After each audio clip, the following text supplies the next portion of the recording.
Wapendwa, Bwana ni mwema wakati wote. Basi nipende kualika tuweze kupiga magoti tuweze kupata ombi.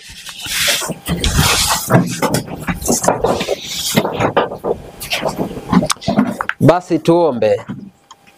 Baba yetu mwema, rafiki yetu mpendwa, asante kwa nafasi hii ya pekee na ya thamani katika maisha yetu ambayo umeweza kutujalia sisi watoto wako ambao hatukustahili hata kuipata nafasi hii, lakini kwa neema yako na upendo wako mkubwa kwetu umeweza kutujalia tena siku nyingine ya masaa ya asubuhi kama haya. Jina lako litukuzwe. Nasi tuaja mbele zako Baba yetu, tunajua kabisa kwamba kwa mazingira fulani tunayoyafahamu na tusiyoyafahamu tumekukosea wewe, lakini tunakuja mbele zako Baba yetu tukiomba rehema na msamaha wako ziendelee kuwa pamoja nasi. Na masaa haya tunapoenda kuisikia sauti yako, tusaidie Bwana kuja mbele zako kwa unyenyekevu ili tuweze kusikia Bwana kile ambacho unahitaji kutuelekeza.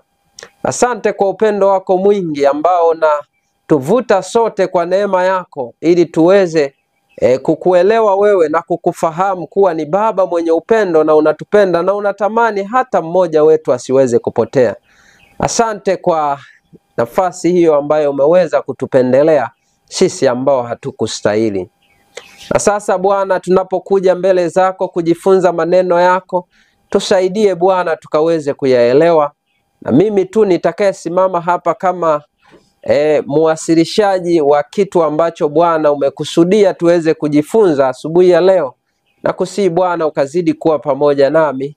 Maneno yote yangu Bwana yatupilie mbali, maana hayafai wala hayana wokovu wowote katika maisha yetu, bali neno lako tu likasimame na kutusaidia, kutuwezesha kuweza kusimama imara katika kipindi hiki cha maandalio, kipindi hiki cha majaribio, ili tukaweze kujiandaa kwa ajili ya kipindi kinachokuja mbele yetu, ambacho tu pasipo kunyenyekea miguuni pako sisi hatuwezi kusimama.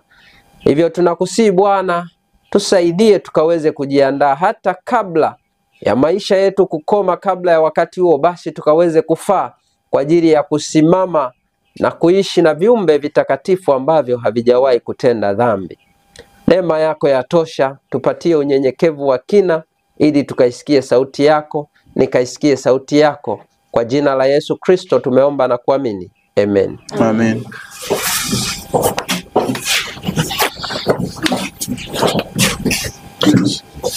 Wapendwa, karibuni tena katika kipindi hiki, nami nikaribie sote kwa pamoja kwa ajili ya kujifunza maneno ya Mungu. Na kama vipindi ambavyo tumekwisha kuanza navyo vimekuwa vikiturejesha sana katika unyenyekevu na kujitafakari binafsi, ndivyo vipengele ambavyo tutaviangalia hasa katika vipindi hivi ambavyo tutaendelea kuwa navyo hapa asubuhi ya leo. Kwa hiyo asubuhi ni njema kabisa kwa ajili ya tafakari binafsi na kujichunguza. Kwa hiyo kama ambavyo tumekuwa tukifundishwa na masomo yaliyopita, yanazidi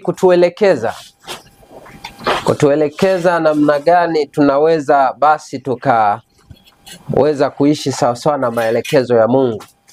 Kwa hiyo asubuhi tu ni asubuhi ya tafakari.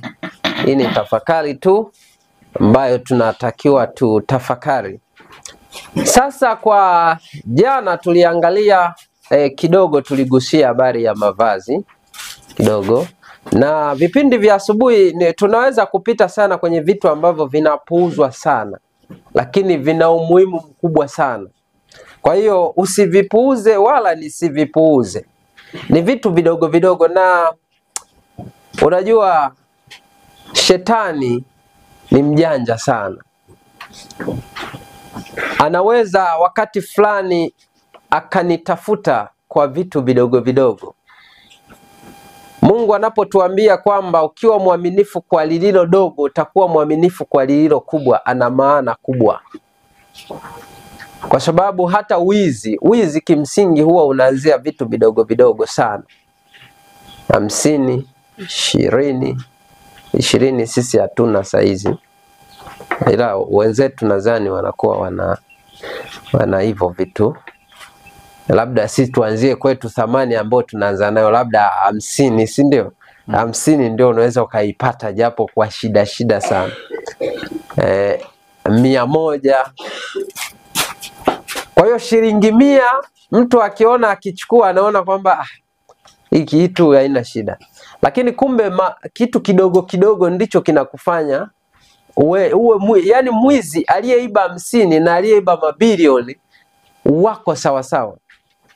Isipokuwa tu nafasi. Aliyepata nafasi ya kuiba 50 ni sawa sawa tu na aliyepata nafasi ya kuiba mabilioni ya mapesa. Lakini somo letu ambalo tunaenda kulizingatia sana, Mungu atusaidie tuwe tunapita kwenye hii taswira inayokuwa nyuma yetu hapa, kwa sababu kitu ambacho ninajaribu kukitazama ninapotazama hapa. Unajua kuna sentence inasema kwamba by beholding we become what? Changed, si ndio? Where are you beholding? Where are you beholding? Si ndio? Wapi sasa huko unakotazama? Kwa sababu tunafundishwa kwamba ninapomtazama Kristo ndipo ninazidi kubadilishwa. Tuliangalia kwamba unapomtazama Kristo ndivyo unavyojiona au ninavyojiona jinsi nilivyo mchafu. Lakini ninapoendelea kumtazama ndivyo ninavyobadilishwa kufanana na yeye. Sasa Kristo unamtazama wapi? Ndio tunaangalia thy way, O God, in the what? Sanctuary, si ndio? Sasa maana yake ni nini? Kwa taswira halisi ni kwamba kadiri tunavyochunguza hiki kitu yani kadiri unavyolichunguza hili somo ndivyo unavyojijua kwamba kumbe mimi ni sielewi chochote. Kwa hiyo ninapoendelea kulichunguza, kulitazama, ndivyo ninavyozidi kubadilishwa na kufanana na kile ambacho ni mfano sasa ambao tumepewa. Maana yake nini? Lazima tutoe muda kweli wa kuchunguza hiki kitu. Kwa hiyo kadiri tunavyochunguza, kadiri tunavyokuwa intelligent, ndivyo ambavyo tunazidi kufanana na Kristo. Lakini pia kuna maelezo ambayo tumeelekezwa kwamba tunapomwangalia zaidi Kristo ndivyo tunavyozidi kujua alifanya nini na sisi kumuomba tusaidie kufanya vile vile kama alivyofanya. Maana njia yake iko hapa na yeye maisha yake yote yako hapa. Kwa hiyo tunapotafakari maneno hayo yanatusaidia. Kwa hiyo asubuhi tuliangalia kwa mfano, ngoja tutoe mifano kadiri tunavyojifunza. Tumeambiwa tukiwa tunajifunza tunatendea kazi, si ndio? Yes, tunapojifunza na tunaona ndivyo asemavyo Bwana, tunatendea kazi. Kwamba kila kitendo tunachokifanya tunatakiwa kituonyeshe kwamba kinatupatieje uzima katika hicho kitu, si ndio? Ni jambo la msingi na linahitaji nini pia? Tafakari. Wakati tunazungumza kuhusiana na mavazi na wapendwa hapa, tukawa tunawaza kwamba kwa mfano, ngoja nikupe mfano. Ngoja nikupe mfano mdogo. Au tijipe na mimi mfano huo. Sasa wangapi huwa tuna mavazi ya kwenye sherehe? Hata mahali fulani ukiitwa unakuwa na vazi fulani husika. Unaendea kwa mfano, ngoja usinyoshe mkono. Kwa mfano mimi nimeitwa hapa, si ndio? Nimeitwa labda sasa Mbajo. Ndio, unatakiwa ukaonane na waziri mkuu pale Songea mjini. Au Mzee Ngoi umeitwa pale Songea mjini. Huwa unatoka hivyo hivyo ulivyo? Unaanza kufanya vitu gani? Maandalizi, si ndio? Unaoga, unajiweka vizuri, unavaa nguo nzuri ili ukaonane na nani? Waziri mkuu. Swali, Mungu na waziri mkuu nani mkubwa? Bila shaka tunajua, si ndio? Je, kwa Mungu huwa tunakuja vipi? Yaani nataka tuangalie kitu fulani kwamba katika maisha yetu kuna ibada nyingi za sanamu huwa tunazozifanya. Yaani kwa mfano, ikiwa kwa waziri mkuu huwa ninajiandaa hivyo, nafanya vile, na ni mtu ambaye ni binadamu tu kama wewe, kama mimi, lakini huwa naonyesha heshima fulani kwa huyu. Lakini kwa Mungu kwa mfano, ninaweza nikaja vile ninavyotaka, despite amenipa maelekezo hata ya kuja mbele zake. Yaani ukiachilia kwamba kuna maelekezo amenipa hata ya kuja mbele zake, si ndio?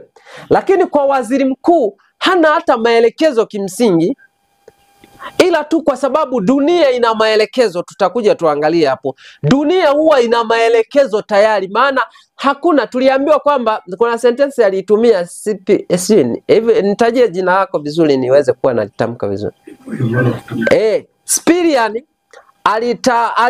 alizungumza neno moja nikalitafakari kwamba usipotii utafanya nini? Unakumetii. Utatii.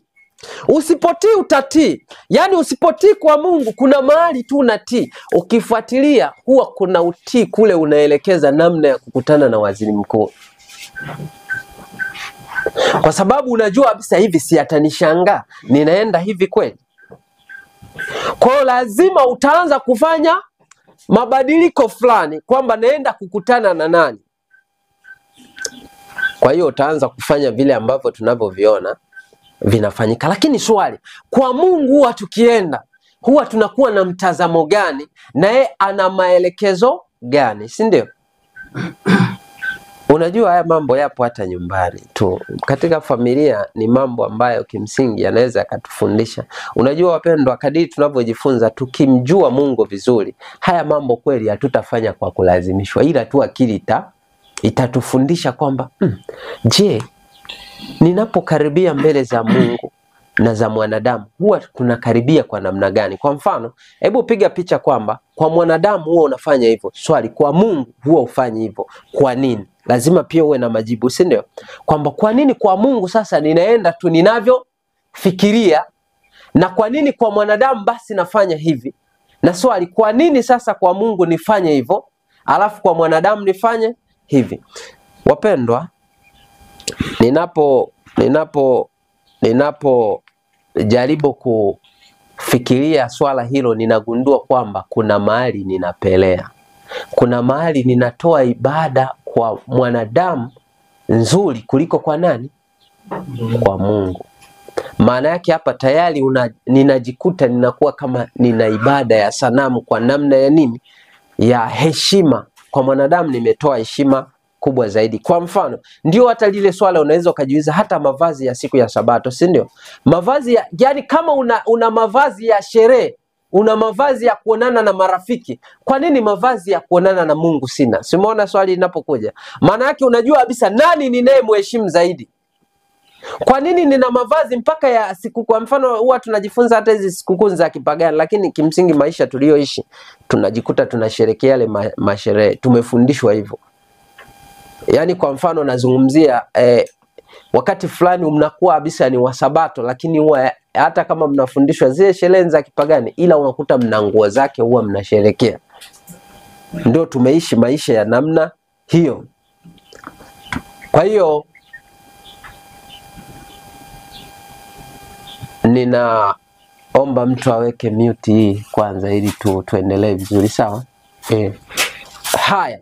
Sasa unakuta kwamba nina ibada kwa wanadamu, lakini kwa Mungu sina ibada yenye kicho. Ndio maana tukazungumzia kwamba ninapokuja sasa mbele za Mungu, ninakuja kwa namna gani? Ni kipengele tu ambacho katika vipengele vingi na chenyewe tu ni kimoja wapo. Sawa jamani? Unajua maisha ya utakatifu kimsingi ni mlolongo tu wa vipengele fulani fulani ambavyo tunatakiwa tukimtazama Kristo na tukoona alivyofanya na sisi tunafanya. Ndio maana tuna vitabu wapendwa. Hivi vitabu mimi binafsi namshukuru Mungu sana kwa hivi vitabu vya roho ya unabii. Vitabu hivi vya roho ya unabii havijaletwa tu kwa namna basi Ellen asingepewa kuandika maneno yote. Yalikuwa na maana gani basi? Maneno haya maana yake tunapotumia muda mwingi kuyatazama, tunaelekezwa namna ya kufanya. Sidhani kama Ellen ameandika au vitabu vimeandikwa hivi kwa mfano.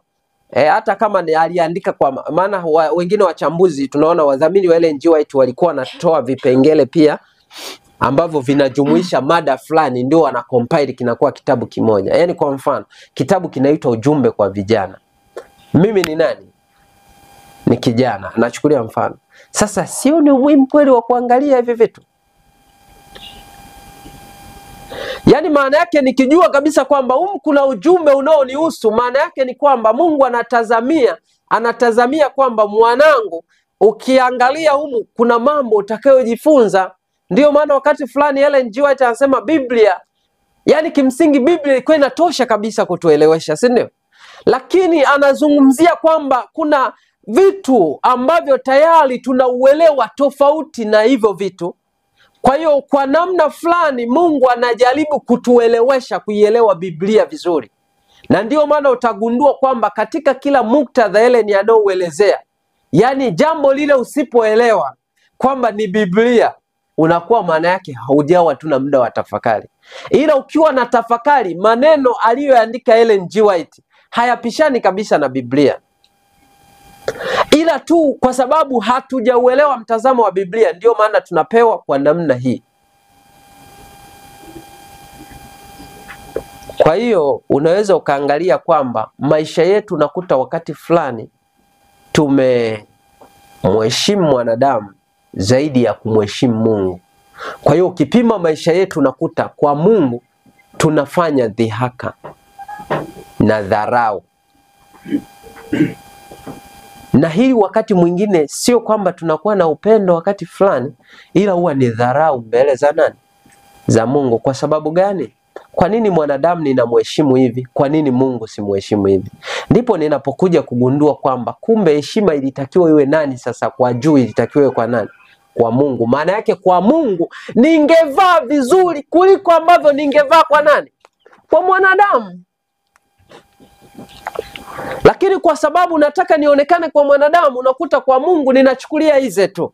Hamna wapendwa, kwenye maelekezo ya Mungu. Kama kweli Mungu atakuwa ndani yetu, yani kwa Mungu ndio tutakuja kwa hali ya kumtukuza kuliko tunavyoenda kwa mwanadamu.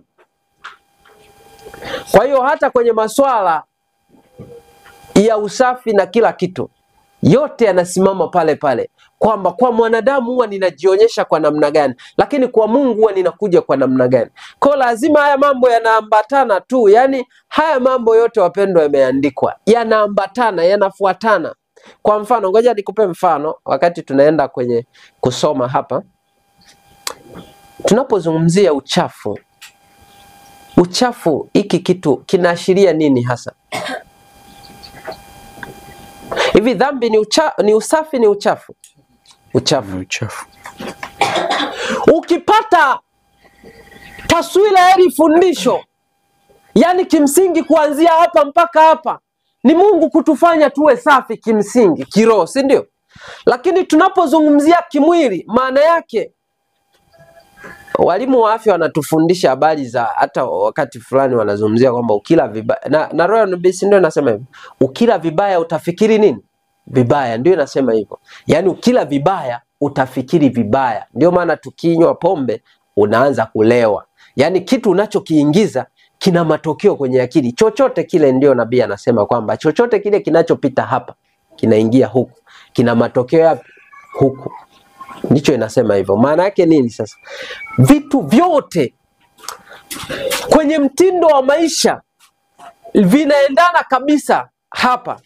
Kwa hiyo utagundua kwamba yani kama nina Kristo kweli ndani yangu, lazima haya mambo nitakuwa na yazingatia moja baada ya nini? Ya jingine. Ni swala la muda tu, lakini hautapuuzia. Maana yake hata ukija kwenye usafi, kwa sababu mimi yani kwa kawaida, kwa mfano mimi nilivyojaribu kujifunza katika swala hili, ninagundua kwamba Kristo kama akiwa ndani yangu, maana yake kama Kristo kweli anataka niwe msafi, lazima nizingatie masuala ya nini? Ya usafi.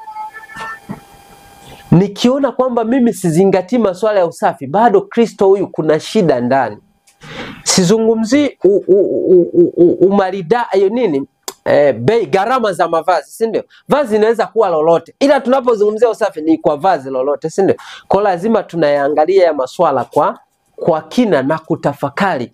Kwa hiyo tunapokuja mbele za Bwana huwa tunakuja kwa namna gani? Je, Mungu anatuhitaji tuje kwa namna gani? Maana yake tutazingatia kila kipengele. Hautaacha tu kwamba mimi basi kwa Bwana navaa ninavyotaka, kwa sababu yani unakuwa hujaelewa kwamba kwa Mungu ninakuja kwa namna gani na kwa mwanadamu huwa anaenda kwa namna gani. Tukipata muda katika tafakari za asubuhi tutakuja tujifunze hata system nzima ya elimu. Wale tuliokuwa kwenye makambi ya Malinyi mwaka jana, sijui ni mwaka jana? Mwaka juzi? Tuligusia kidogo swala la elimu. Na wana matengenezo wengi tunachukulia kwa mzaa. Ila ukimjua Kristo ndipo utakuja ujue elimu yote ni counterfeit ya hiki kitu. Yani tukijifunza hii by beholding we become changed. Yani kama kweli tukitazama masuala ya elimu ni counterfeit ya hiki kitu. Huwa najaribu kutolea mfano. Jamani, wale wasiojua labda niseme tu, unajua mimi nikizungumziaga hivyo wengine wanafikiri eti sijapita kwenye elimu. Sasa mimi wanatoa mfano ili tu mtu ajue kwamba elimu hiyo nimeipita, lakini sasa hivi niko kama mjinga kwenye hilo swala.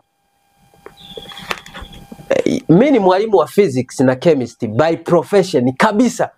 Yani nimesoma mpaka huko. Lakini kwa neema ya Kristo nilipoanza kuangalia maelekezo nikakuja kugundua kwamba kumbe niko kwenye kitu cha ajabu sana. Alafu kinaenda kunipoteza. Binafsi niliacha ualimu niliokuwa nao. Na sio kwamba sikuwa na mvuto, huwa nawaambia watu nenda kwenye kote nilikofundisha. Hamna shule mimi nikifanya interview kwa neema ya Kristo sichaguliwi kufundishwa, haipo. Nimefundisha shule za Kiadventista, nimefundisha shule za private, primary na sekondari, nimefundisha shule za jinsia moja, yani kama ni girls tu. Yani kila kipengele Mungu amenipitisha, alafu nikawa kila nachokihusianisha na kuja kugundua hapa ni mpango kabisa wa shetani wa kutupoteza. Lakini wengi ndio tumeng'ang'ania hayo. Ni kwa sababu bado hatujafanya nini? Hatujatazama maelekezo au mfano Mungu aliyotupatia. Na ndiyo maana Musa huwa nafikia tu anamtazama Mungu jinsi alivyomsaidia Musa, ndio nakuja kumbe ni kielelezo kabisa kile ambacho anataka kunisaidia mimi. Kwa hiyo ukijifunza mfumo mzima wa elimu ni kwa sababu wakati fulani huwa tunafanya vitu kwa matamanio yetu. Yani kwa mfano unaweza ukakuta leo tuna point of defense, si ndio? Kwa mfano mtu anaweza kuambia kwamba unajua waache watoto kule. Yani najaribu kutolea mfano, waache watoto kule, unajua wanafanya mission kule. Sio mission. Kuna kitu fulani unacho, ila kama ingekuwa ni kwa mission yasingekuwa hivyo. Ila kuna kitu huwa tunacho ndani ambacho tunakuwa tunakiwazia kwamba wakati fulani tunaogopa tu kitu fulani, lakini tunasingizia kwamba ni mission. Lakini it's not mission, kwa sababu ukijifunza mission haungefanya hivyo.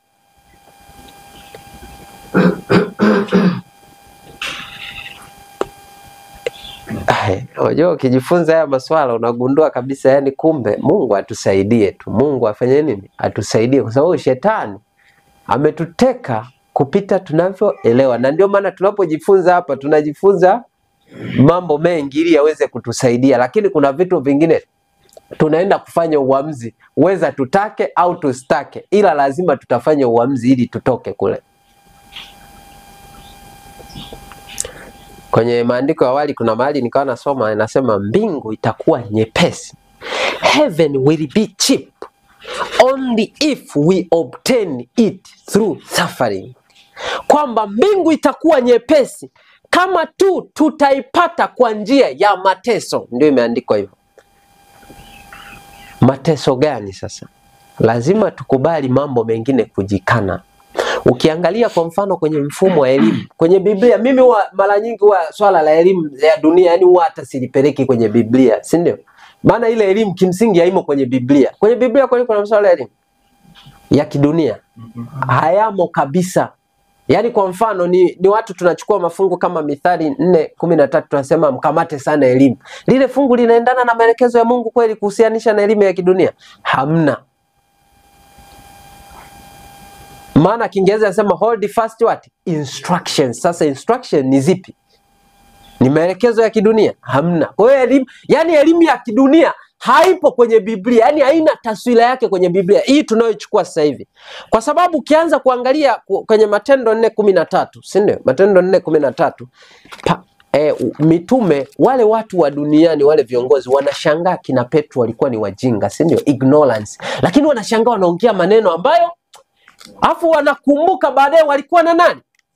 Na Kristo. Maana yake hapo tayari nini? Walipata picha. Kristo ndio aliowafundisha. Swali, ukija kwa Kristo pia, Kristo naye walimuona mjinga kuwa mjinga kwa swala la kidunia. Walimuona hakuwa na elimu na wakauliza amepataje kujua haya wakati ya kusoma?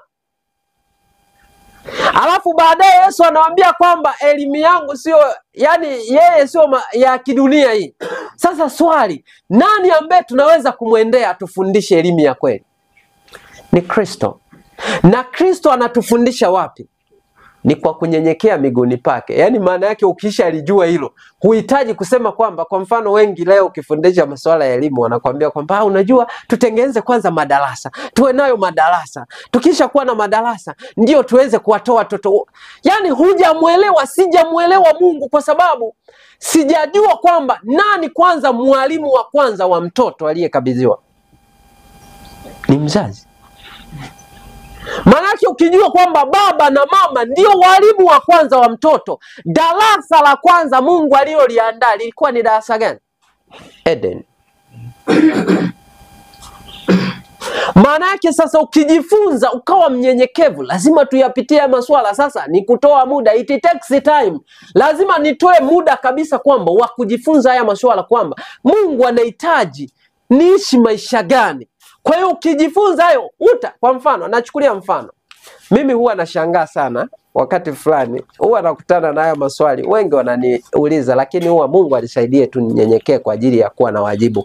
Huwa sijibu vibaya kwa neema ya Kristo. Ila nikiwa nafundisha hivi au tukiwa tunajifunza, ndo natoa mtazamo kwamba tukisha muelewa Mungu, hutahitaji hata kuuliza eti darasa umeniwekea wapi, wakati wewe ndiye mwalimu.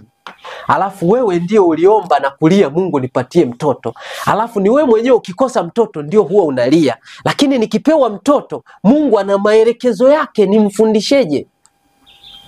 Maana yake wewe mwenyewe inatakiwa. Na hiki kitu wapendwa, laiti tungefundishwa, hakungekuwa na mtu angesema kwamba labda mimi sina darasa mahali pa kumpeleka mtoto. Yani kwa mfano, nachukulia mfano mimi Wycliffe huyo. Yani siwezi kuwaza eti nitampeleka darasa gani, wakati vitabu tumepewa kabisa na kila kitu, namna ya kumfundisha.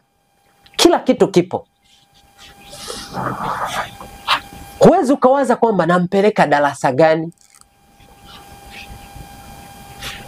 Haya, kuna pointi nyingine unakutana nazo. Kwa mfano, haya masuala ukifanya maamuzi ya kumtumikia Mungu wapendo, utakutana yani popote pale. Nataka nikwambie, shetani akiona unataka au ninataka kumponyoka, lazima aweke sheria. Yani lazima kuwekea sheria. Ndio maana ukianza kuangalia system ya taasisi za kidunia, shetani ameweka sheria kupitia wanadamu. Mtoto mlete akiwa na miaka 2. Sasa hivi mpaka sheria ya miaka 2, sijui. Ukianza kuzingatia kwamba mtoto wa Mwebrania kwa mfano alikuwa hatoki nyumbani mpaka ameanza kufikisha miaka kuanzia mingapi? 17, 8, 12 hadi, si ndio? Lakini leo watoto wetu mara nyingi tunawatoa wakiwa hata wachanga, sio wakiwa wadogo. Unawatoa kwa sababu ya sheria za kidunia zimesema ni vile. Lakini swali, ukianza kulifuatilia hizi sheria tunazozitii, kwa mfano amri ya Jumapili, unajua hata amri ya Jumapili tumekuwa na mitazamo mingi ya kuizungumzia. Tunaingoja wapi? Mbele. Kumbe amri ya Jumapili ni maisha unayoyaishi wewe sasa hivi, ndio ataenda kuamua unaenda kuamua nini mbele. Huyu aliyetunga anaenda kuweka amri ya Jumapili, ndio huyu aliyekuwekea maelezo kutokea mtoto wako. Unataka uniaminisheje kwamba unaenda kuikataa Jumapili huku hapa umeshaikubali? Kwa sababu ukifuata mfumo wa elimu, ndio amri ya Jumapili, na nilishangaa ninayasoma kwa Ellen G. White. Ameeleza eti mambo hayo kabisa, yani nilikuwa nasikitika. Naona kabisa jinsi watoto tunavyoenda kuwauza kwa Molek. Ukisoma Child Guidance, unakuta mtoto ni wangu, nimempeleka mwenyewe miaka 2. Mtoto si anaanza kupokea akiwa mtoto, si ndio? Jinsi ninavyompeleka kule ndivyo na mtoto huwa anamwamini mwalimu sana kuliko hata mzazi. Na unapoenda kumuuza kule, unaenda kuwauzia walimu wa kidunia. Na Rumi na kanuni kwamba niletee mtoto wako nimfanye hivi, anaenda kuwa Mkatoliki milele. Ukiwa uielewe sentensi, ila ukianza kusoma mfumo yao ndio utajua kwamba anaenda kufanywa Mkatoliki kwa namna gani. Kwa unagundua kwamba kumbe mtindo wote wa maisha lazima niurudishe. Mungu anaelekeza nini kuhusiana na mtindo wa maisha yangu mimi mwenyewe mzazi, mimi mwenyewe niliopewa kuchunga kundi.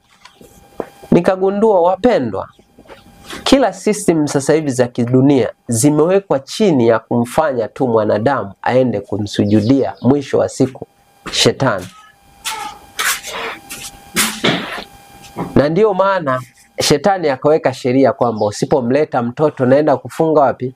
Gerezani. Unafikiri tunachokiogopa wa nini? Si ni hicho? Kwamba nisipompeleka mtoto naenda kufungwa gerezani. Sasa swali, huko wanakofunga, Mungu amekwambia uishi huko, toka kule. Kama unaona maelekezo hayo ni nini, ondoka kule, nenda sehemu ambayo unaweza ukakaa ukatulia ukamtukuza nani? Sasa wengi wapendwa tumekutana na ile hatuna, yani tumeamua kusalenda kwa sababu ya maisha, unajua, ya kula kunywa na kufanya vitu kama hivyo. Lakini kujitoa kabisa tunakuwa tuna sita. Lakini kimsingi Mungu ana maelekezo wapendwa kuhusiana na masuala kama haya. Kwa mfano mtu anaweza akauliza kwamba najaribu kuzungumza tu hivi vitu kama Mungu alivyoelekeza nisaidie. Unajua Mungu anapotoa maelekezo ana maana kubwa. Wengi tumekuwa tukihofu, na hiyo hofu ndio ambayo tunajifunza kimsingi hapa, na anaitengeneza katika kila mifumo ya ulimwengu. Na hizi hofu shetani akitupatia kama vile tanuru, unajua kabla ya kusujudia nini? Sanamu lilichochoa tanuru, si ndio? Alafu tunaona baada ya hapo ndio amri inatokea, si ndio? Sasa na sisi kwetu tumewahi kufananisha kwamba ni kitu gani kinatengenezwa? Ni hofu nyingi zinawekwa ili uweze kumsujudia shetani. Kwa anaweka hofu kama hizo, mlete mwanao, usipomleta kuna hiki. Sasa swali, tutamtumikia Mungu au mwanadamu? Na hayo masheria yatawekwa mengi. Lazima ifikie hatua wapendwa tukubali kweli kumchagua Mungu, kama kweli tunamtafuta Mungu, kama kweli tunatamani kuishi maelekezo ya Mungu. Lazima tu uamuzi utakuja ufanyike. Na popote pale wapendwa, hata kwenye haya masuala tunayojifunza, masuala ya tabia ya Mungu, lazima tu uamuzi uwepo. Yaani mwisho hatima ya yote lazima tukue na uamuzi kwamba ninasimamia upande gani. Kwa hiyo mimi ninapojaribu kuangalia system za kidunia wapendwa, ninakuja kugundua kabisa haya maisha haya ya duniani ni mfano kabisa, kama tukinyenyekea ni mfano kabisa wa maisha ya mbinguni. Na kama tukifeli huku kutengeneza tabia zetu huku, tunaenda kufeli kule.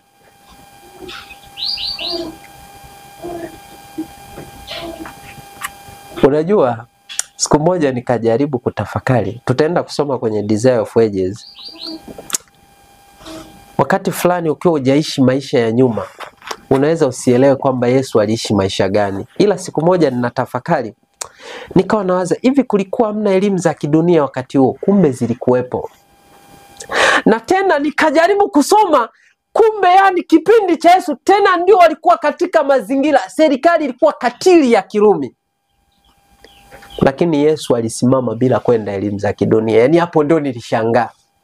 Na watu wa elimu za kidunia walisema kabisa kwamba huyu, yani walikuwa wanamjua ni mjinga. Kwa nini walikuwa wanamjua mjinga? Hakupita walikokuwa wanadhani ukiwa na hekima ni lazima upite huko. Yani ndio walikuwa na mtazamo huo. Alafu wakawa wanashangaa Yesu anaishi katika maisha ambayo hakupita huko. na leo mtazamo ni ule ule. Yaani huwa tunafikiri kwamba mtoto kujua kusoma au kuandika au kuwa na akili mpaka apite kule. Yaani ndio mtazamo tulionao kwenye akili zetu. Kwa hiyo mtu hata kama ukisema hapa anaweza, wewe ulijuaje sasa kusoma kama usingepita huko? Ungefundisheje hivi? Yaani ndio mitazamo ya wengi. Lakini ukikaa ukatafakari ndio unakuja kujigundua kwamba kumbe na mtazamo mwingine wa ajabu. Wakati fulani unaweza kuongea Kiingereza, mtu anakuambia kwamba wewe usingepita huko ungejua Kiingereza. Afu ukimuuliza wewe mwenyewe mbona umepita afu ujui? Mimi nimesoma kimsingi hizo wanaita huku St. Kayumba, si ndio? Ambao Kiingereza kukijua lazima ni yani jitihada yako binafsi. Wewe tu unafundishwa Kiswahili, unaweza ukaongea Kiingereza? Haya, tulioko hapa unaweza tukajichukulia mfano tu. Hatujasoma. Haya, Kiingereza tunaweza tukakiongea frequently. Tunaweza tukatafsiri yote, si hamna, si ndio? Inabaki ni jitihada ya mtu mwenyewe, si ndio? Na kumtegemea Mungu. Nachukulia mfano. Mimi huwa wakati fulani najishangaa sana. Kiingereza cha Ellen G. White au cha Biblia kimsingi kinatofautiana sana na tunachojifunza mashuleni. Kwa nchi zingine huko Kenya sijui na kwingine sawa, ila nazungumzia kwa Tanzania. Unaweza ukajua Kiingereza kabisa hiki tu cha kawaida, alafu kaja kwenye Biblia ukawa kama huelewi. Wangapi wanafahamu hivyo? Haya, asante. Siko peke yangu, sawa? Kwa sababu sisi hatuna maneno. Kwa mfano yale sasa hivi Kiingereza tunajifunza yale thy, si ndio? Thy shalt not. Umeona? Wewe ukimfuata hata mtu aliyesoma huko, wewe kamwambie thy shalt not, kwanza atakushangaa kwambia wewe umekosea, hata hujui kuongea. Sisi tunapata kitu. Haya maneno hayapo, huwa hatujifunzi. Lakini swali sasa, tunayafahamuje? Si ni kunyenyekea kwa Kristo na kujifunza. Mimi nilikuwa najaribu kuweka kitu fulani uweze kuona kwamba nilikuwa nikijifunza na watoto. Sasa wakati fulani najifunza Biblia na kile Kiingereza, najifunza tu binafsi. Maana nilikuwa napenda kuhubiri Kiingereza. Lakini ikafikia tu watoto wakati mwingine anaweza kuongeza kabisa Kiingereza, lakini ukiongea Kiingereza kwa muktadha wa Biblia hakuelewi. Hata kukutafsiri hakuelewi. Kwa mfano kulikuwa na mwanafunzi mmoja kweli ana bidii na alikuwa anaelewa lugha. Lakini nilikuwa nikisimama kuhubiri anitafsiri, inabidi aogope, anasema mimi siwezi kumtafsiria Sambajo, yani nashindwa hata. Kwa sababu kuna maneno ambayo hayapo, yani hayafundishwi kwa staili hiyo, yani hayafundishwi kwa namna hiyo, yani hakuna hicho kitu. Sasa kitu gani kinakufanya uweze kuyaweza? Ni bidii na kumuomba Mungu, yani yote inawezekana. Huwa najaribu kutolea mifano tupate tu picha fulani kwamba Mungu anaweza kutubadilisha kabisa na tukaweza kumuelewa hata bila kwenda huko.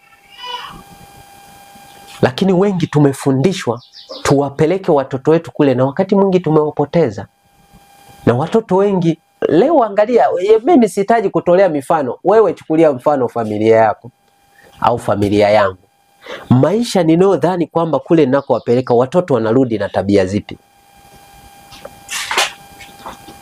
Lakini wakati mwingine tumefundisha kabisa kwamba wanaandaliwa watoto wakati fulani kuwa wanamna fulani. Na wakati fulani tumeona kabisa watoto wanaandaliwa kuwa mashoga. Nakosea au niko sahihi kwenye swala hilo? Yapo, uzuri nimeonyesha mtandaoni vizuri kabisa. Hapa sihitaji kudisplay kwa sababu yako kule tumesha yaonyesha.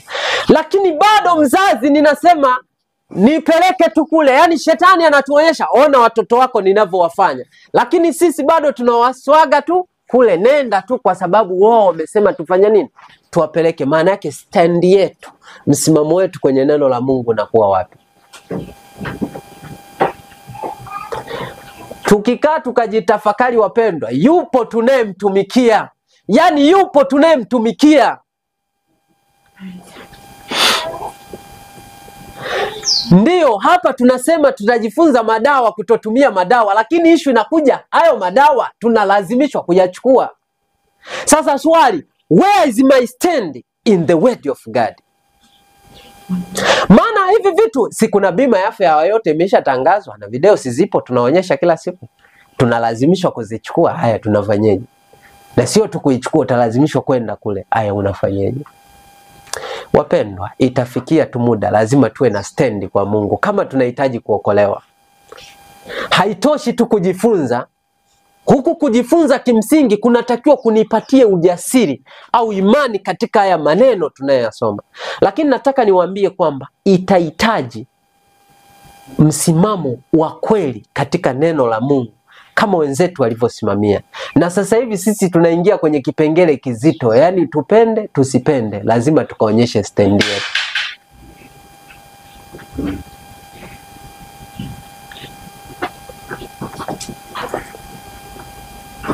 Injili ya namna hii ukizungumzia kuhusiana na kutii neno la Mungu na serikali za kidunia zilivyoanzisha, wengi huwa wanahisi ni kutafuta kugombana na serikali, na kwa hiyo inabidi sasa tunyenyekee ili kupatana na serikali. Lakini ule ni unyenyekevu? Ule sio unyenyekevu. Na sina maana kwamba tugombane na tawala za kidunia, ila lazima tu zitaingia kwenye mgongano. Yani kama umesoma Desire of Ages, na kupendekezea sura, kasome sura ya 9, inasema siku za mgongano. Ndo utakuja kujua Yesu alipoanza kukua tu ndipo wakakutana.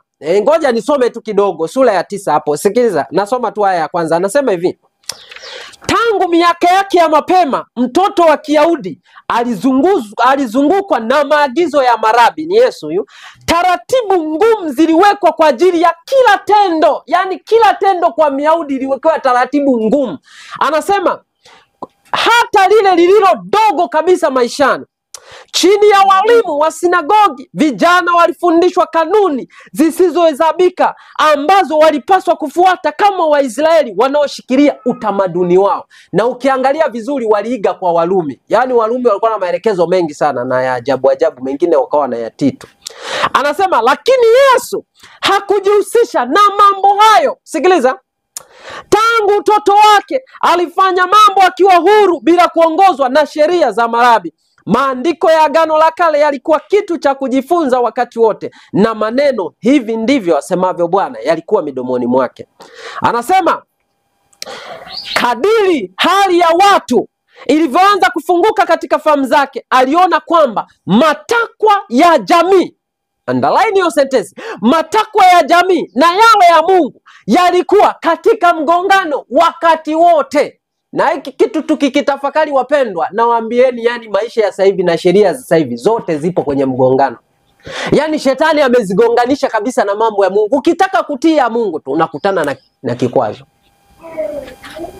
Na sasa hivi tunaona kazi kuachia hizi kazi za kidunia, issue inakuja, hata kuja kuiacha sasa inakuwa mzigo. Sio kama hapo ninaeleweka vizuri. Narudia tena sentence. Sasa hivi tunaona kazi kuachia, wakati hata uko huru kuachana na vile vitu vya kidunia umtumikie Mungu. Wakati unakuja utayakumbuka haya. Hata kutoka kwenye hicho ulichonacho au ulichojiingiza itakuja iwe ngumu tena. Yaani kutoka tu sasa inakuwa ni procedure tena, kwamba nitatokeje. Kwa sababu mifumo ndio inaendelea kukazwa, na kadiri tunavyochelewa kufanya maamuzi ndipo tunakuja kuhangaika zaidi kufanya nini? Maamuzi. Haya. Si alifanya hivyo kwenye Biblia ukisoma hata kuwatoa wana wa Israeli Misri. Farao alifanya kitu cha ajabu sana. Na hicho kitu ni kitu ambacho kinaenda kurudiwa. Uzuri wamesha yasema huko, wanayasema kabisa. Wanaenda kukirudia hicho kitu. Yaani kwamba tutatamani kuachiwa huko, lakini itafikia hatua tutatamani kurudishwa huko. Kwa nini muache? Unajua siku moja nikawa nasikiliza taarifa habari. Walikuwa wanawaza, wanasema kwa nini watu wanaacha sana kazi saa hizi? Wanajadili hivyo. Hebu fikiria, yani wanajadili hivyo. Na kweli kitu ambacho ni hicho kiangalia, sasa hivi Mungu anatutoa kabisa duniani. Hakuna mcha Mungu atakayebaki duniani kule anatafuta fadhila au elimu za kida. Hayupo. Labda aliyepelekwa kwa mission.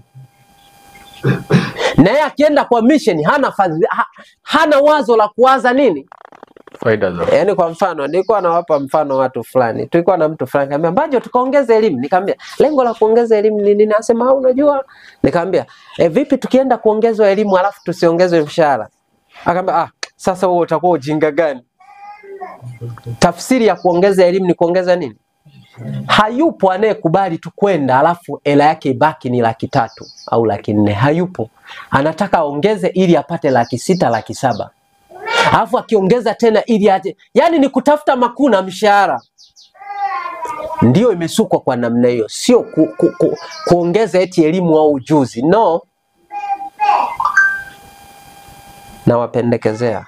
Na mimi najipendekezea. Mungu ameandika vitabu vingi kuhusu elimu ya kweli. Kuna kitabu kinaitwa Fundamentals of Christian Education, yani misingi ya elimu ya Kikristo. Kuna kitabu kinaitwa CT au Counsels to Parent, Teachers and Students. Hivi vitabu naombeni tukavisome.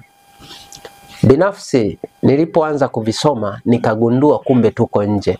Na tafakari iliwahi kuja, nipo darasani na wafundisha watoto, niko nafanya practical ya chemistry. Baadaye nikaona, yani wazo tulikaja, hivi Mbajo, hiki kitu ninachokifanya kina maana gani? Sasa ile tafakari nipowaza, afu wazo likaja. Mungu alinisaidia, nilinunua vitabu hivi viwili, nilikuwa navyo vya Kiingereza ila sikuwahi kuvisoma. Ila vilikuwa tu ndani. Vina ganda lake gumu kabisa, nilivipata mahali. Siku moja nikaguswa nikiwa darasani kwamba hivi wewe umekueje mwalimu afu hujawahi kusoma hivi vitabu vinavyohusu ualimu? Nikaanza, ila kweli ni kitabu kina. Umekueje mzazi afu hujawahi kusoma hichi kitabu? Umekueje mwanafunzi? Nikasema, nikarudishwa kuvisoma. Nilipoenda kuvisoma ndio nikagundua kwamba tumeibiwa pakubwa mno. Mungu atusaidie, tutakuja tuione counterfeit yake kwenye somo la patakatifu na elimu za kidunia. Kwa mfano, nakupa tu mfano. Wewe unaposomaga neno la Mungu au tunajifunza, huwa unajifunza kama ulikosoma duniani? Duniani huwa tunaenda tu darasani, kwa mfano unaenda kama hivi kukaa hivi unatulia. Huwa tunakuwa nini? Kalamu, madaftari, si ndio? Na kujisomea kabisa, yani unahangaika. Ngoja tu nikupe taswira rahisi. Jinsi unavyosoma kule duniani, umeshawahi kuisoma hivyo Biblia? Yani kabisa uko unatulia kabisa, umeshika na kichwa hivi, una kifaa cha pembeni kabisa, notebook unaandika. Alafu unachunguza kabisa, alafu mpaka kile kitu kikae akilini. Unakaliri kabisa hivi, unahangaika Huwa tunafanya hivyo kama duniani kwenye maandiko ya Mungu? Hakuna. Utakuja uone jinsi shetani alivyotua. Haya, ukitaka kulala, nini unachofanya usilale ili ushinde mtihani kesho? Pepa, tunasema hivyo. Pepa ni kesho. Eti leo sasa kwa mfano usingizi umekuja. Utasema tu nikalale. Unachokifanya nini? Unachukua beseni, unaweka nini? Tunayajua hayo. Unaweka maji, unaweka kabisa ili ukae tu, imradi usifanye nini? Swali, hatuna mtihani mbele yetu kwa mambo ya kiroho? Don't we have what? Tena kule tuna national examination, si ndio? Hatujui kwamba watu wa Mungu tuna mtihani mbele? Don't we know that we have a great test? Au tuseme sijui ni trial, sijui tu training. Hatuna kweli mtihani mbele yetu unaotukabili? Swali, tumefanya maandalizi gani? Tumefanya hata hivyo tu, japo katika elimu za kidunia tunafanya hivyo ili tushinde mitihani ya kidunia? No. Wakati fulani nikitaka tu kusinzia, nimesoma tena najirahisisha nikalala. Natumia sasa zile point of defense kwamba hata hivyo tunatakiwa tulale masaa 8. Yaani hapo ndio tunajali kanuni ya afya ya kulala. Sio hicho kitu, ni kwamba ninatamani kupumzika tu. Ila sio kwamba hii kanuni kweli huwa naijali. No. Wakati kwenye mambo ya kidunia nina struggle, napitisha hata hayo masaa.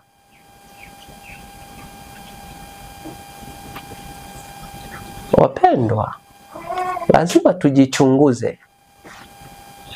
Hivi vitu tumeibiwa pakubwa mno. Ni lazima tutakesha. Mpaka hata wakati mwingine hatutalala. Ngoja nikusomee pastoral ministry hapa. Biblia inasema katika kitabu cha Wathesalonike wa kwanza 5:17 inasemeje? Soma tu ni andiko tu fupi na huko na malizia. Wa kwanza 5:17 inasemeje? Nasema ombeni bila kukoma. Hapo tu. Tuombe bila kufanya nini? Kukoma. Lakini ukisema Waefeso 6 fungu lile la 18 linasemaje? Kwa sala zote na maombi. Alafu neno gani lifuata? Mkikesha. Unajua neno kukesha huwa tunali na wengi tunawachaga walokole. Walokole yani wanakesha. Nataka nikwambie haya mambo kama tusipoyatafakari, tusipomtazama Kristo yeye alifanyeje, tutashindwa. Unajua Kristo alikuwa halali kabisa. Nauliza swali. Hivi tunajua kwamba Yesu alikuwa kabisa usiku mzima anaumaliza kabisa bila kulala? Hivi hilo tunalifahamu? Unajua wakati fulani watu tunatafsiri zile za kusema tu kwamba unajua kukesha ni kujikeep tu kwa mambo ya Mungu na nini. Hakuna, yani kukesha ambako Yesu pia alikesha, alikuwa anapoteza kabisa usingizi kwa ajili. Sasa hivi alikuwa anamkeshea nani? Au si tunajifunza hapa taswira mfano. Alikuwa anampa mfano nani? Yani wapendwa, tukimtazama Kristo kimsingi tunatakiwa tutazame hatua step by step alivyoifanya, ndio na sisi tumuombe atuwezeshe kila step tuikanyage, ndio maana yake. Nakupa mfano kwenye pastoral ministry, nisome tu haraka haraka hapa kwenye pastoral ministry sura ya kwanza tu ya hicho kitabu. Sawa? Kinaandikwa PAM. Sawa? Ni ukurasa wa 19 aya ya kwanza. Ila wewe tafuta tu sura ya kwanza ya kitabu cha pastoral ministry.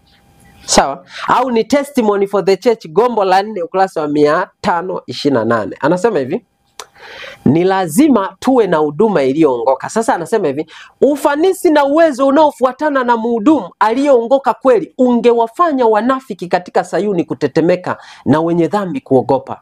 Anasema kiwango, sasa hiyo sitaitafsiri maana ina maana yake katika Sayuni, si ndio? Yaani mtu aliyejitoa miongoni mwa wanaotafuta kweli, ila aliyejitoa kwa uaminifu anakuwa mfano fulani. Sikiza, anasema ikiwa wale wanaotoa onyo zito kwa wakati huu wangeweza kutambua uwajibikaji wao kwa Mungu, wangeona umuhimu wa maombi ya bidii. Anasema wakati miji iliponyamazishwa katika usingizi wa usiku wa manane, wakati kila mtu alipokuwa amekwenda nyumbani kwake, Kristo kielelezo chetu angeenda mpaka mlima wa Mizeituni, na huko katikati ya miti ifunikayo angekaa usiku kucha akikesha katika maombi.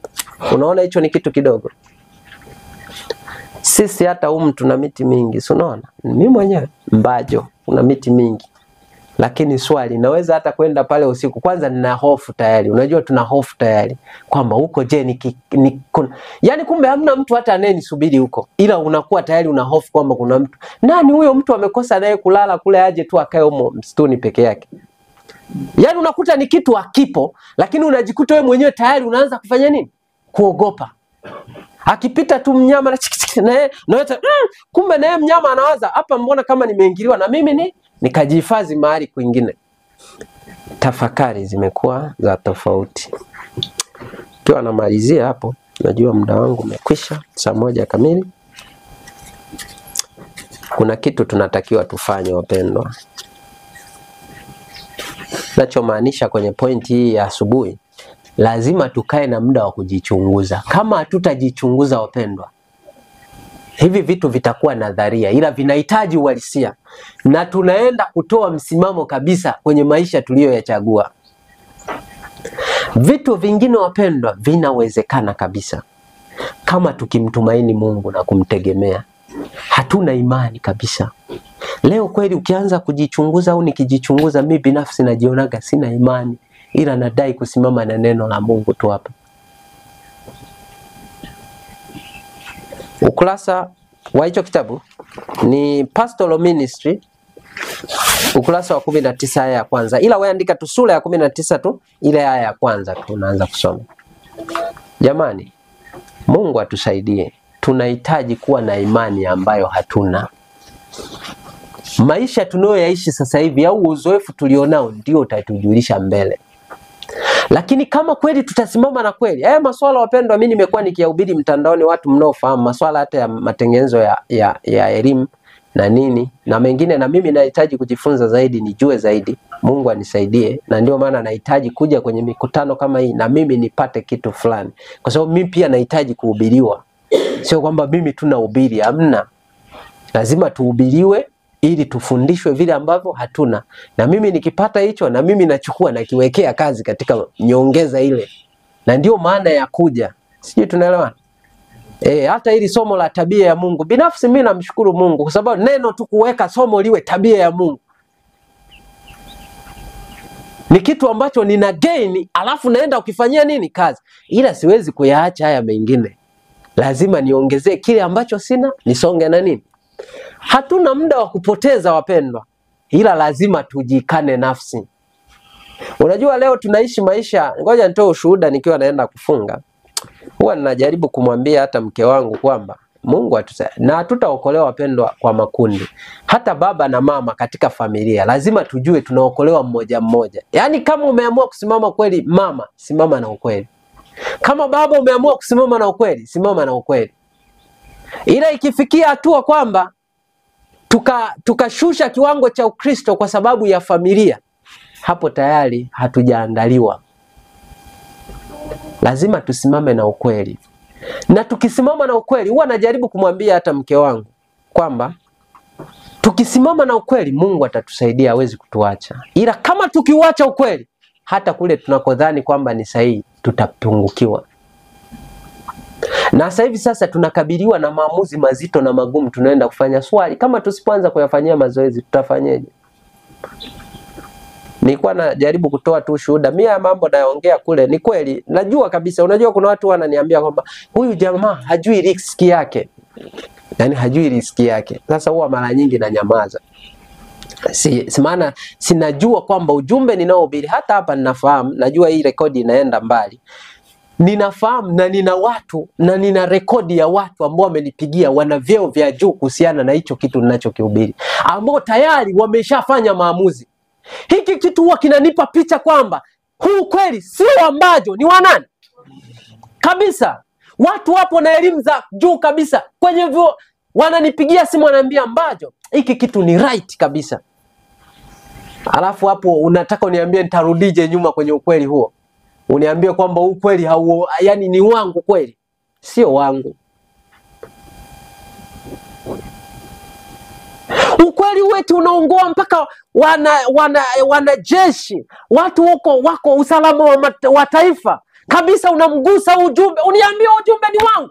It's not mine, sio wangu. Na ndio maana wanasema tu kwa kuwatia moyo kwamba wapendwa, laiti tungejua serious ya ujumbe, tusingepata hata muda wa kucheka au kuchekeshana. Yaani kama tungejua serious ya ujumbe, tusingepata hata muda wa kucheka kwenye. Na kucheka sio kwamba hatuna furaha. No, hata Yesu wakati fulani aliulizwa, mbona wewe sasa ujiunganishi na wenzio kucheka cheka na nini? Yesu aliwaambia, nitajifurahisha tu katika amri za Mungu. Sina muda wa nawasomea tu kidogo tu hapo uone kidogo. Hapa ni ukurasa wa Desire of Ages 58 Kiswahili hii au Kiingereza 88. Kaangalie tu 88. Kiingereza. Anasema hivi, mara kwa mara Yesu sasa aliulizwa, kwa nini unaonekana kuwa na mambo ya peke yako hivyo, kuwa tofauti na sisi sote namna hiyo? Alijibu, imeandikwa, heri walio kamili njia zao, waendao katika sheria ya Bwana, heri wazitio shuhuda zake, wamtafutao kwa moyo wote. Naam, hawakutenda ubatili, wamekwenda katika njia zake. Alinukuu nini? Maandiko tu. Mbona we unani? Ni maandiko tu. Anasema alipoulizwa kwamba ni kwa nini haukuungana na vijana wa Nazareth katika mizaha. Unaona leo tunafanyaga mizaha. Wapendwa, huu mzaha unaonyesha hatuna kweli ndani yake. Laiti tungejua kwamba tuna ukweli. Ukweli hautaji mzaha kabisa wapendwa, kwa sababu unaenda kutuokoa. Na kutokuwa na mzaha sio kwamba ndio huna furaha. Maana watu furaha tumeziweka kwa furaha za kidunia, tumeiga furaha za kidunia. Mpaka nichike si nini ndio yani kwamba nina furaha. Hamna. Furaha ya Kristo ilikuwa ya namna gani? Sikiliza, anasema alipoulizwa kwamba ni kwa nini haukuungana na vijana wa Nazareth katika mizaha, alisema imeandikwa, nimeifurahia njia ya shuhuda zako kana kwamba ni mali mengi. Nitayatafakari mausia yako, nami nitaziangalia njia zako. Nitajifurahisha sana katika amri zako, sitalisahau neno lako. Alikuwa ananukuu nini? Maandiko. Chini ukishuka tena na tena aliulizwa, kwa nini unajiweka katika hali kama hiyo ya kudharaulika? Unajua Yesu alidharaulika. Alikuwa na leo ukiishi ukweli wapendwa, nakwambia utadharaulika mno. Yaani mtu atakuja hata kukupiga kikofi. Ya shetani alivyo mjanja, anakuja kukupiga kabisa kofi, asikie utajibuje, yaani akukasirishe. Kwa hiyo hekima inayotakiwa, nitafanya nini? Kabla sijafanya lazima nimuulize nani? Na ndio maana ukija kwa mtoto, kwa mfano nikisoma Adventist Home, ndipo napata kumbe neno la Mungu tukiliheshimu yani lenyewe tu litatutakasa. Tunaamini lina nguvu. Nilipokuwa nasoma Adventist Home kwamba usimwadhibu, malezi ya watoto, child guidance, usimwadhibu mtoto ukiwa na hasira. Alafu unakuja tafsiri yake, ukisubiri hasira ishe, unafikiri utampiga yule mtoto? Kwa wanyenyekevu. Na unyenyekevu utakuja, lazima tutoe muda wa kusoma haya mambo. Hivi vitabu havijaletwa vizagae tu kule mtaani. Mzee Ngoi ana vitabu vichache, lakini hapo ila hivyo vichache tumechukua muda gani kuvisoma, wewe na mimi ambaye hatuna vitabu nyumbani? Kwa hiyo tunapoletwa hapo wapendwa, ule muda tunaopata wa tafakari, chukua tafakari. Muda wa usiku kama unao wapendwa, tafakari. Usimwangalie mtu, usiniangalie Mbajo ameenda kulala saizi na mimi nikalale, Mzee Ngoi naye kalala na mimi nikalale. No, don't see somebody. Angalia Mungu anataka ufanye nini. Hiyo itatufanya tusimame.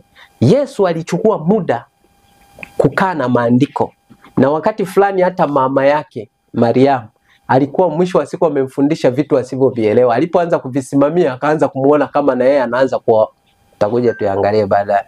Lakini wapendwa, nataka niwaambie kwamba tunahitaji tuwe wanyenyekevu. Hatutaingia katika mizaa. Umeona kama hapo Yesu hakuingia katika mzaa wa vijana. Leo tunaingia katika mamizaa mautani. Tukitoka tu hapo mmekaa tunapiga story, si ndio? Mbajo anapiga tu story ambazo hazimsaidii kwa wokovu. Lakini kuna watu hapa wana ukweli mwingi. Badala huo muda tuutumie ni muite kwamba fulani njoo kuhusu hili swala inakweje, ili upate uzoefu fulani, si ndio? Hatuna muda wa mizaa wala vichekesho. Ukisoma hii pastoral ministry, binafsi inanishape pakubwa.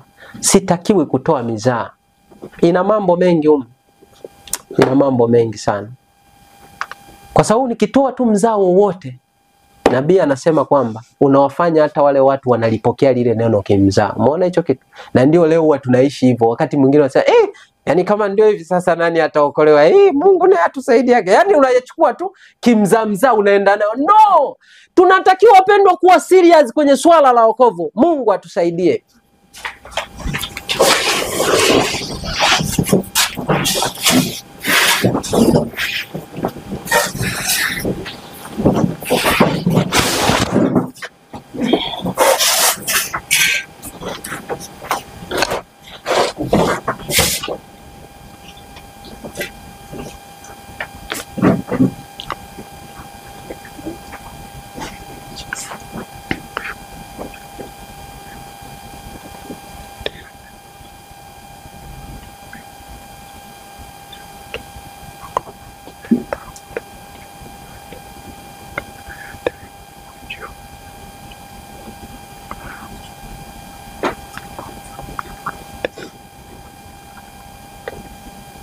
Baba yetu mwema, rafiki yetu mpendwa, asante kwa sababu wewe unatupenda. Hautaki hata mmoja wetu aweze kuangamia. Haupendi hata kuona mtoto wako mmoja ninapotea. Tusaidie, nisaidie tuweze kuelewa ni jinsi gani unavyotupenda na unavyotafuta kutuokoa. Lakini muda mwingi Bwana tumeingia katika mizaha na utani. Wakati fulani tumefanya mambo yako kwa utani na mizaha. Lakini tusijue hii ni mbinu ya adui shetani inayotufanya tusitilie maanani maneno yako. Na wakati fulani kupitia mizaha hiyo kicho halisi kimepotea kabisa. Tusaidie kuweza kujua kwamba tuna wajibu mzito na mkubwa ulio mbele yetu. Tunahitaji kweli kunyenyekea miguuni pako. Miguuni pako hatutapata vicheko vya ajabu, hatutapata mizaha, hatutapata namna yoyote ya kufurahisha mwili au akili, isipokuwa tu ni kujifurahisha katika neno lako kwa kuzijua siri muhimu, kweli kuu muhimu za wakati huu. Tusaidie Baba yetu kuweza kunyenyekea miguuni pako. Shusha kiburi changu Mbajo. Shusha kiburi cha mtoto wako yeyote ambaye anatamani hivyo Bwana. Tusaidie tukanyenyekee katika kweli yako. Tusaidie tukaweze kujiandaa kabla hatujachelewa. Neema yako yatosha. Asante kwa sababu utatusamee pale ambapo wakati fulani tumechukulia neno lako kwa mzaha na hatimaye tukaacha kulitenda kwa mzaha. Tusaidie Bwana, neema yako yatosha. Ndivyo tunavyoomba tukiamini kuwa utatusaidia, sio kama sisi tutakavyo, bali mapenzi yako yakatimizwe. Kwa jina la Yesu Kristo tumeomba na kuamini. Amen. Amen.